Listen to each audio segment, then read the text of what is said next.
আদা খাওয়ালে কি হয়? লাভ ছাড়া ক্ষতি হবে না। আর মুরগিকে ভিটামিন নাশক ওষুধ আর লিভার টনিকও খাওয়াতে হবে না।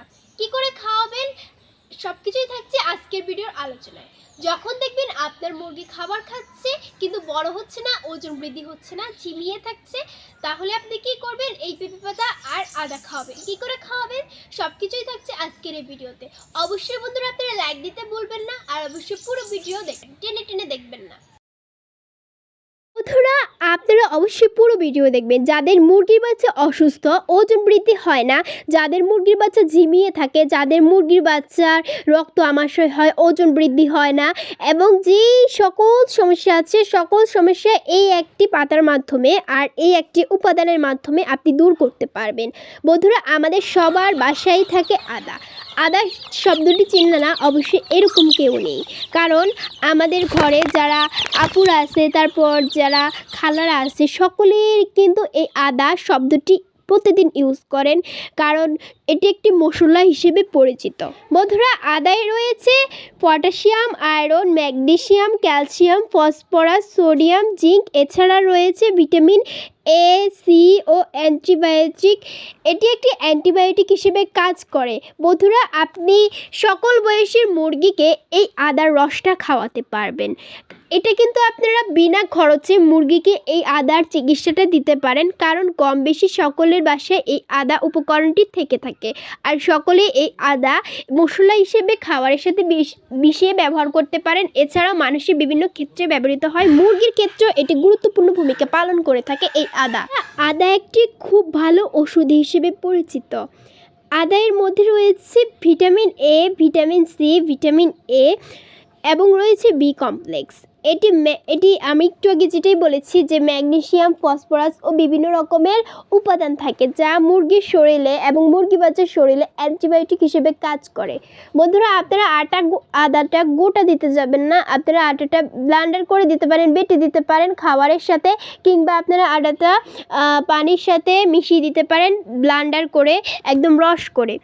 এটা যেই সমস্যার সমাধান করে সেটা হচ্ছে মুরগির বাচ্চার অনেক সময় দেখা যায় বদ হজম হয়, সেই বদ হজমগুলো দূর করে এই আদা। আর তারপর দেখা যায় মুরগির বাচ্চার পেট ফুলে যায়, মুরগির বাচ্চা পেট পরিষ্কার করে, চোলা ফুলে থাকে, তারপর দেখা যায় মুরগির বাচ্চা পায়খানা পরিষ্কার করে না। মুরগির বাচ্চার মেন যে খাবার থলিটা সেটাতে অসুবিধা, বিভিন্ন রকমের রোগ দেখা দেয়। সকল সমস্যার সমাধান হচ্ছে এই আদার রসটা। আপনারা চাইলে এই আদার রসটা কি করবেন, খাবারের সাথে মিশিয়ে দিতে পারবেন, আর চাইলে আপনারা ব্লান্ডার করে দিতে পারেন। আমরা সকলেই জানি পেঁপে পাতা হচ্ছে মুরগির বাচ্চার এক ধরনের একটা অ্যান্টিবায়োটিক ওষুধ হিসেবে কাজ করে। পেঁপে পাতা যেমন মানুষের ক্ষেত্রে গুরুত্বপূর্ণ ভূমিকা পালন করে, ঠিক তেমনি পশু পাখির ক্ষেত্রেও গুরুত্বপূর্ণ ভূমিকা পালন করে থাকে এই পেঁপে পাতা। তো বন্ধুরা আপনারা কি জানেন পেঁপে পাতায় রয়েছে এক বিশেষ ধরনের এনজাইম। এই এনজাইম হজম শক্তি বৃদ্ধি করে মুরগির বাচ্চার। হজমের গোলমাল থাকলে পেঁপে পাতা সত্যিই দারুণ উপকারী। তারপর দেখা যায় মুরগির বাচ্চার পেট ফাঁপা, তারপর দেখা যায় গ্যাস জমে যায়, তারপর দেখা যায় রক্ত আমাশয় করে, চুনা পায়খানা করে, ঝিমিয়ে যায়, ওজন বৃদ্ধি হয় না, মুরগির বাচ্চা হাঁ করে নিঃশ্বাস নেয়, ঠান্ডা লেগে যায়, এসব সকল ধরনের সমস্যার সমাধান হচ্ছে এই পেঁপে পাতা। পেঁপে পাতার মাধ্যমে আপনি আপনার মুরগির বাচ্চাকে 12 মাস সুস্থ রাখতে পারবেন, এরকম একটা চ্যানেলে ভিডিও দেওয়া আছে, আপনারা চাইলে দেখে নিতে পারেন।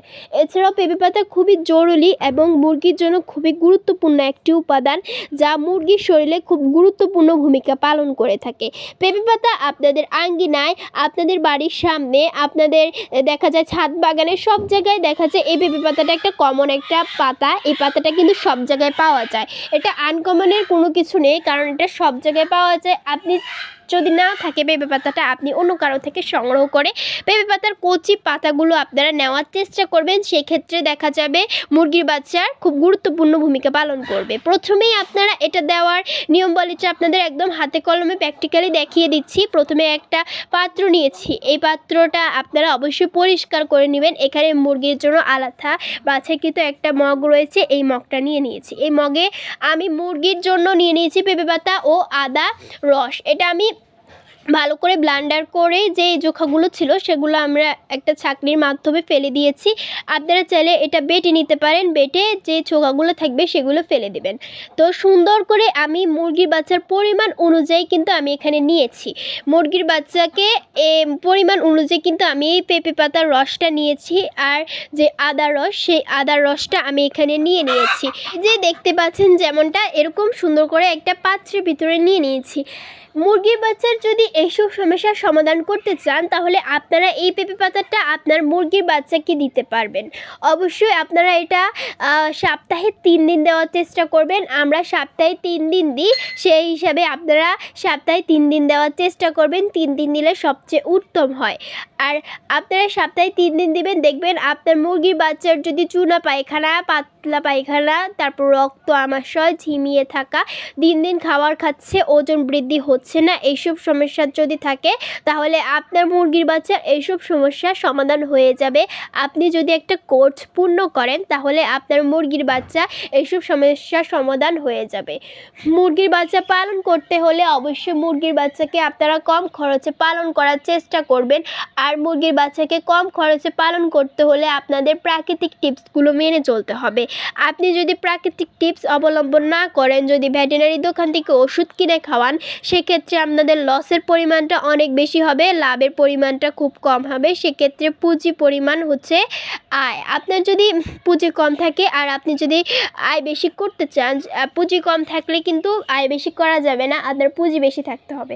যদি পুঁজি কম থাকে সেক্ষেত্রে আপনি কি করবেন, আপনি প্রাকৃতিকভাবে পালন করবেন। ভেটেরিনারি দোকানে প্রত্যেকটা ওষুধের দামই কিন্তু অনেক বেশি, সেক্ষেত্রে আপনারা এইভাবে পালন করার চেষ্টা করবেন। তো সেই দেখতেই পাচ্ছেন এই পাত্রে পানিটা আমি কি করে নিয়েছি। প্রথমে আমি পেঁপে পাতাটাকে 30 মিনিট পানির মধ্যে ভিজিয়ে নিয়েছিলাম, ভালো করে ভেঙে নেওয়ার পর আমি ভালো করে ব্লেন্ডার করে নিয়েছি, সাথে আদা রস পরিমাণ মতো দিয়ে দিয়েছি। সাথে দেখতে পাচ্ছেন একটা সুন্দর একটা পাত্রে, এটা হচ্ছে একটা বোতল, এই বোতলটাকে আগে থেকেই পরিষ্কার করা ছিল আমরা, কারণ মুরগির বাচ্চাকে কখনোই আমরা ময়লা আবর্জনা জায়গায় খাবার দিই না, ময়লা আবর্জনা জায়গায় ওদেরকে পানি দিই না, যার ফলে দেখা যায় মুরগির বাচ্চাগুলো এইসব সমস্যার সম্মুখীন হয় না। তো যতই আপনারা মুরগির বাচ্চাকে আদর করবেন, মুরগির বাচ্চা দেখা যাবে সমস্যাগুলো থেকেই যাবে। সেক্ষেত্রে আপনারা কী করবেন, প্রাকৃতিক টিপসগুলো মেনে চলবেন। ভালো করে আপনারা দেখতে পাচ্ছেন মুরগির বাচ্চাগুলো ঢালা হয়ে গিয়েছে, যে মুরগির বাচ্চার জন্য পেঁপে পাতার রসটা নিয়েছি সেটা ঢালা হয়ে গিয়েছে। আপনারা কি করবেন, এই পাত্রটার কি করবেন, এই যে দেখতে পাচ্ছেন ভালো করে নেওয়া হয়ে গেছে। এটার কালারটা ধূসর হয়েছে, কেননা এটার সাথে নিয়েছি আদার রস, যার কারণে এটার কালারটা ধূসর হয়েছে। না হলে এটার কালারটা একদমই কী হতো, সবুজ হতো, একদমই সবুজ হতো। কিন্তু এই দুইটা উপকরণের মাধ্যমে আপনি আপনার মুরগির বাচ্চাকে সুস্থ রাখতে পারবেন। আর চাইলে আরেকটা পাতা অ্যাড করতে পারেন, সেটা হচ্ছে কচি আম পাতা। যেহেতু সেটা এখন পাওয়া যাবে না, সেক্ষেত্রে আপনারা সেটা বাদ দিলেই চলে, আর সেটা ব্যবহার না করলেই চলে। এখানে কয়েকটা বাচ্চা খুবই অসুস্থ, তাদের জন্য আজকের এই খাবারটা বানানো হলো। এই দেখুন, এভাবে দিয়ে দিবেন। এভাবে দিয়ে দিলে একটু পানিও নষ্ট হবে না, আর মুরগির বাচ্চাগুলো খুব সুন্দরভাবে পানিগুলো খেতে পারবে। বন্ধুরা, মুরগির বাচ্চাকে সুস্থ রাখতে হলে এইভাবে মুরগির বাচ্চাকে পেঁপে পাতার রস, আদার রস খাওয়াবেন। অবশ্যই আশা করি আজকে ভিডিওটি আপনারা ভালো করে বুঝতে পেরেছেন। এরকম আরও নতুন ভিডিও পেতে হলে অবশ্যই আমাদের চ্যানেলটি সাবস্ক্রাইব করে দেবেন। যে যেখান থেকে দেখতেছেন অবশ্যই আমাদের ভিডিওতে একটা লাইক দিয়ে দিবেন। বন্ধুরা, লাইক দিলে সবার আগে আমাদের ভিডিওগুলো আপনাদের কাছে চলে যাবে। দেখতেই পাচ্ছেন খুব সুন্দর খাচ্ছে। ওদের জন্য দোয়া করবেন, আমাদের জন্য দোয়া করবেন। আল্লাহ হাফিজ, আসসালামু আলাইকুম।